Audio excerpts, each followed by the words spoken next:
শুভ নববর্ষ বন্ধুরা। নববর্ষের দিন সবাই ঘোরাঘুরি করছে সেজেগুজে, আর আমরা গ্রামের বাড়ি গিয়ে তরমুজ খেতে গিয়ে ঘুরছি।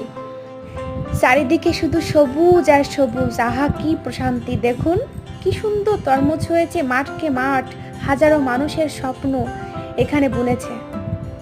এটা আমাদের গ্রামের বাড়ি হরিণটানা বাজুয়া দাকব। ছুটি পেলেই ছুটে চলে যাই আমাদের গ্রামের বাড়ি, শান্তির জায়গা, নিজের বাড়ি বলে কথা। আসলে এই অনুভূতি বলে বোঝানো যাবে না।